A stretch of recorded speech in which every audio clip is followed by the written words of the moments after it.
Every great nation dreams of having its flag in the sky, a national airline that carry its pride and ambition across the world. Ghana is no different. Twice, the country tried to build and maintain a national carrier, and twice, those dreams collapsed under millions in debt and mismanagement. Now, the nation is stepping in for a third attempt. Can it finally succeed, or is history about to repeat itself? In this episode, we dive into the difficult past and promising future of Ghana's attempts to have sustainable flag carriers. But before we take off into this journey, make sure to subscribe to the channel. The first attempt to have a national carrier was in 1958. Ghana Airways was established with a modest £400,000 capital and a mission as bold as Ghana's newfound independence: establish the country as a key player in West African aviation and carry the nation's pride. The airline was formed as a joint venture between the Ghanaian government and the British Overseas Aircraft Corporation. Ghana held a 60% stake and BOAC 40%. As part of this venture, a strategic management agreement was also signed by the two parties. The corporation would provide essential technical and operational support by sending personnel to train Ghanaian staff and ensure smooth operations until at least 1965. From its first flight in July 1958, the airline's fleet rapidly expanded to include state-of-the-art aircraft. By its first year, the airline had achieved a net profit of $28,000, a figure that grew to more than $400,000 by 1960. Ghana Airways made history by becoming the first West African airline to fly to Beirut in 1961, and of course, each success fueled national pride. Kwame Nkrumah, Ghana's prime minister at the time, expressed this pride in a speech, stating, "Naturally, it increases our self-confidence to observe our own people helping to control the intricate mechanisms involved in the functioning of our airway services. And we certainly experience a glow of pride in seeing our flag flying on planes and ships traveling to other countries." As the airline gained momentum in the 1960s, it entered a golden era, expanding its reach and reputation. With an impressive global route network, Ghana Airways connected Accra to major cities: London, Paris, Zurich, Beirut, Abidjan, Lagos, and Dakar. The company even held monopoly rights on several routes during its operational years. From inception, Ghana Airways was set to achieve full autonomy, and in 1961 it did.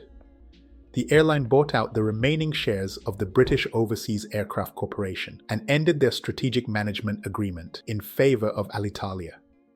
This partnership was part of Ghana Airways' efforts to distance itself from British influence and diversify its international connections.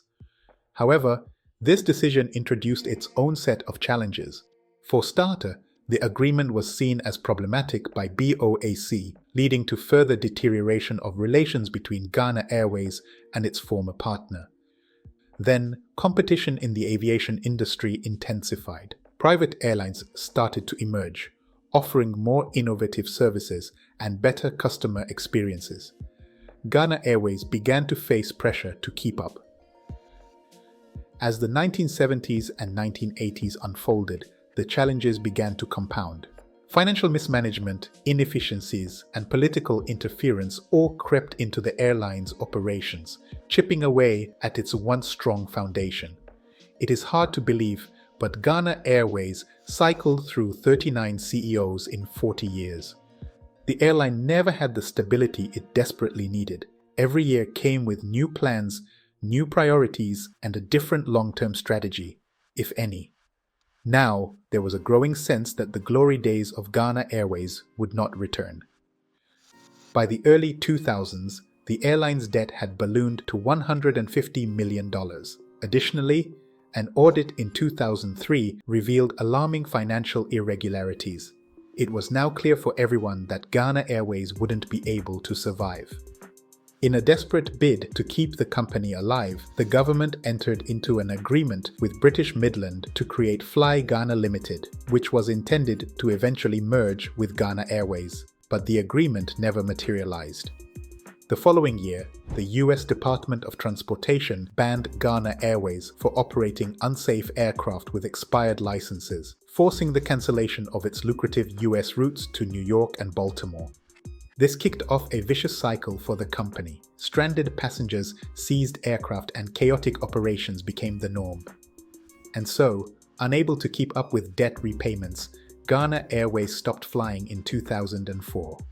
Ethiopian Airlines offered to assist, but the Ghanaian government declined, unwilling to relinquish control of its prized airline. Finally, in June 2005, Ghana Airways ceased to exist, sealing the loss of a national symbol after more than 4 decades of operations. However, Ghana wasn't ready to give up. Even before its national airline collapsed, the government was already planning its next move, one that would aim to succeed where Ghana Airways had failed. Enters Ghana International Airlines. Created in 2004 against the backdrop of the Ghana Airways collapse, this new airline was set up with great promise and fanfare as a partnership between the Ghanaian government and GIA USA Limited on a 70-30 split.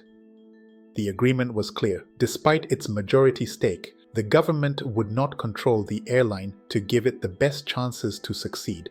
This partnership was seen as a fresh start for Ghana's aviation sector. With clear objectives to restore national pride by promoting tourism and business travel, Ghana International Airline started its operations in 2005. At the helm of the company was a team of experienced executives, including Ralph Atkin, the founder of SkyWest Airlines.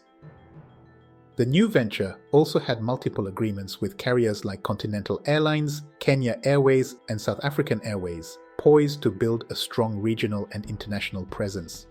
By 2008, the airline had expanded its routes to include Johannesburg and Dusseldorf, but most importantly, it had ambitious plans to establish Accra as a regional aviation hub.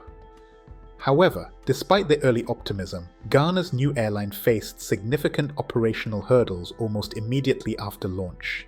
Financial instability, a common issue in the airline industry on the continent, became a recurring challenge.